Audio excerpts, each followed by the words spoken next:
अस्सलाम वालेकुम dear students, मैं हूं एहसान इलाही और ये है इंग्लिश 8th। हम हैं इसके लेसन नंबर 3 पर, यानी ऑन द ओशन। हम इसका तर्जुमा ट्रांसलेशन वगैरह कर चुके हैं, कुछ क्वेश्चंस वगैरह भी आंसर कर चुके हैं, एक्सरसाइज के भी।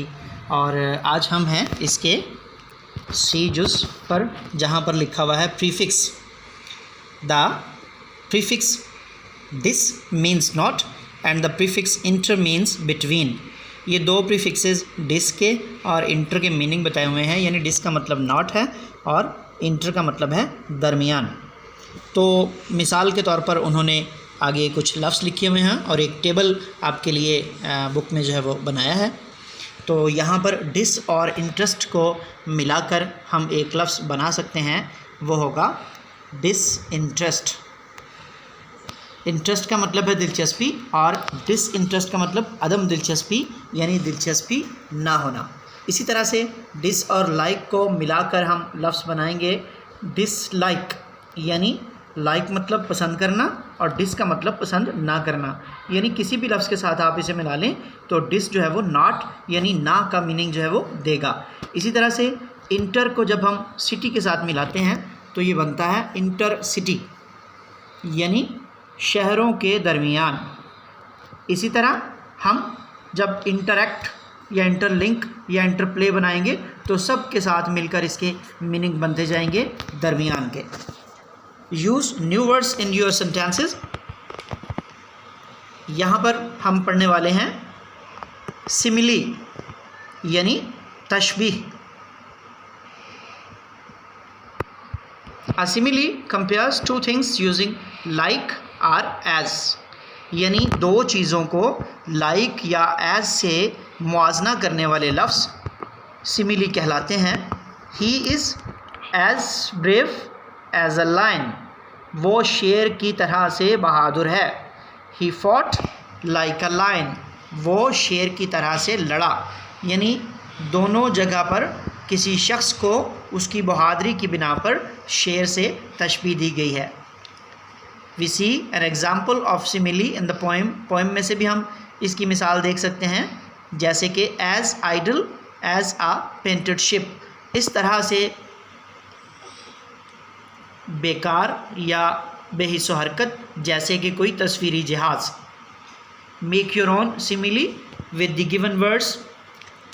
अगर हम हॉट के साथ सिमिली के तौर पर यूज़ करें तो हम करेंगे हॉट एज़ फायर, यानी आग की तरह से गर्म।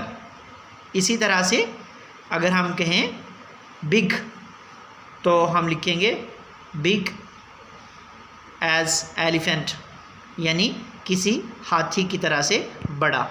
इसी तरह से आप बाकी लफ्ज़ों की जो तशबीह या सिमिली है वो ख़ुद से बनाएं। यहाँ पर ओरल कम्युनिकेशन स्किल्स है, ये एक डायलॉग की तरह से लिखा हुआ है। नादिया और शाजिया आपस में बात कर रही हैं। We should go for a picnic, हमें पिकनिक पर जाना चाहिए। Shazia yes we should go, हाँ हमें जाना चाहिए। लाइबा, ये एक तीसरी बच्ची है, बीच में शामिल हो गई है। This is an excellent idea but the whole class should decide the picnic point first. ये बड़ा ज़बरदस्त आइडिया है और सारी क्लास को हमें शरीक करना चाहिए, उनसे बात करनी चाहिए। Nida yes the whole class should be involved in this decision, हाँ इस फैसले में सारी क्लास शामिल होगी। Fakhra dear class fellows where do you want to go, प्यारे हम जमातों आप सब कहाँ जाना चाहते हो। The whole class agrees to go to the beach to see the ocean, तो सारी क्लास जो है वो मुत्तफ़िक हो जाती है साहिल समंदर जाने के लिए। ये हमारी पोएम भी ओशन पर ही थी और वो भी सब ओशन पर जाने के लिए ही एग्री हैं। पेज टर्न ओवर करते हैं, ये 18 पेज है। Nida well the beach is a very good place, हाँ साहिल बड़ी अच्छी जगह होगी। We shall request your teacher about our picnic trip, तो हम अपने उस्ताद को या अपनी उस्तानी को इस बारे में दरख्वास्त करेंगे कि वो हमारा पिकनिक ट्रिप जो है वो यहाँ पर ले जाएं। तो यहाँ पर एक और क्वेश्चन है, राइट अ समरी। तो समरी जो है वो पीछे जो है वो खुद इस बुक में लेसन के एंड पर दी हुई है अबाउट द पोएम। ये देखिए, ये पेज नंबर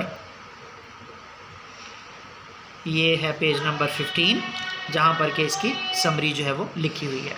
तो यहाँ से आप इसको याद कर सकते हैं। फिर ये जर्नी बाय बस है, इसको आप जो है वो ख़ुद से बनाएं, इसकी प्रैक्टिस करें।